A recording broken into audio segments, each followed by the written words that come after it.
migraine sufferer. I try to avoid soy, but I like things that taste kind of like eggs or egg substitutes. And this recipe is really delicious. This is really easy, and it only has 4 ingredients. And if you want other things, you can add other ingredients. And so here it is. Now the main ingredient is garbanzo flour. It also goes by the name of chickpea flour.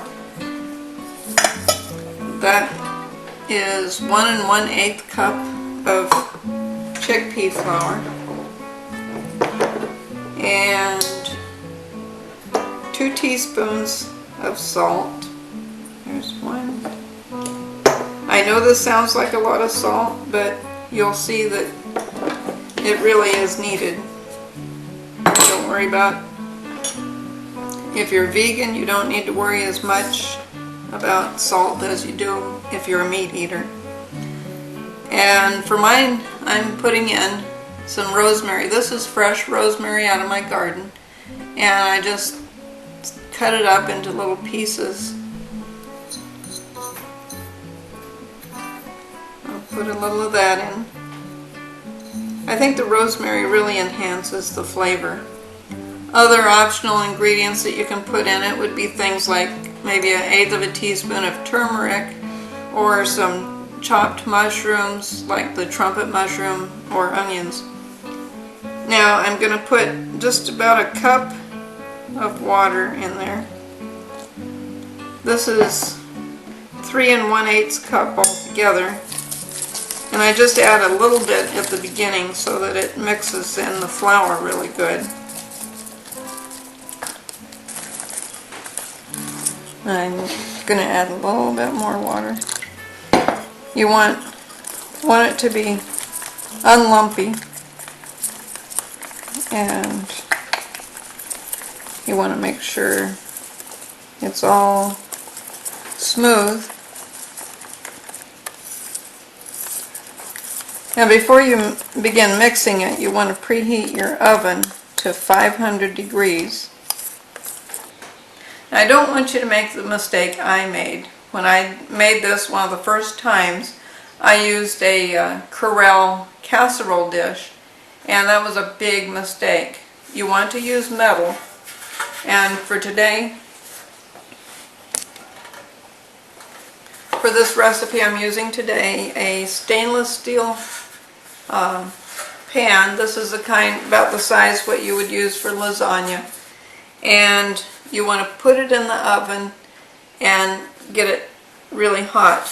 It's going to be 500 degrees in the oven, and you put this just as it is. You don't coat it, you don't put anything on it, you just put it directly in the oven like this.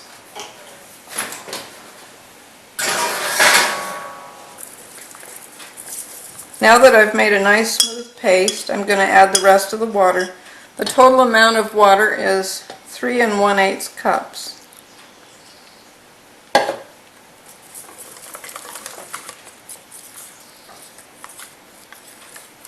I tried using turmeric in this recipe the other day, and it turned out really good.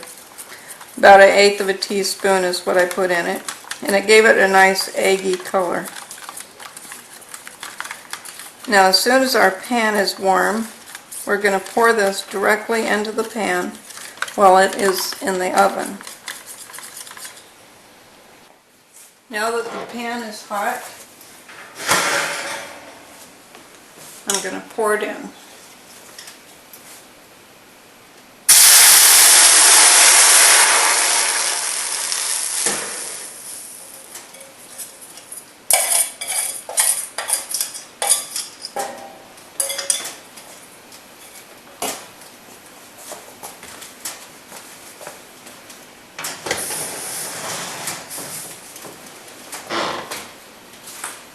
Now I'm going to bake it for about 15 minutes. After the 15 minutes, I'm going to open the door a little bit to let the moisture escape, and for another 15 or 20 minutes. Now that the 15 minutes are up, I'm going to put the spoon in here for a little ventilation and cook it for another 15 minutes. Depending on your oven, it may take a little more or a little less than the 15 minutes. For mine, it usually takes maybe 5 or 10 extra minutes beyond that. What you're looking for is you want it to be kind of golden brown around the edges and maybe some bubbles that have kind of browned a little on top.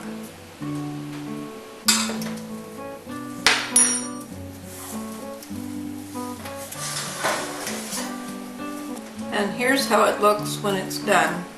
Lightly toasted on top. This is going to be delicious. Now you might think that this would stick to the pan, but I want to show you how easily it comes off.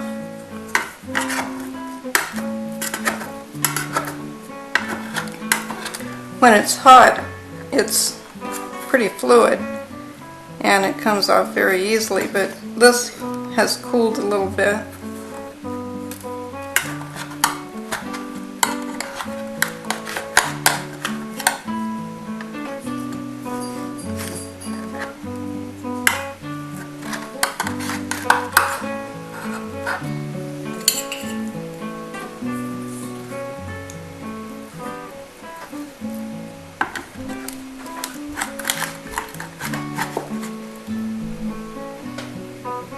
Very little sticky.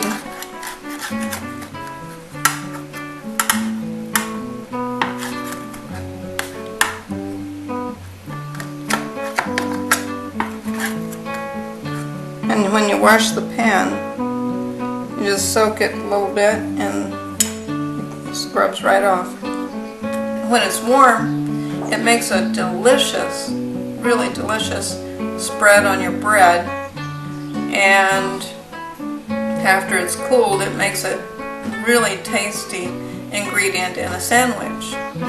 And I also like cutting it into wedges, putting it in salads, and there's all kinds of ideas you can do.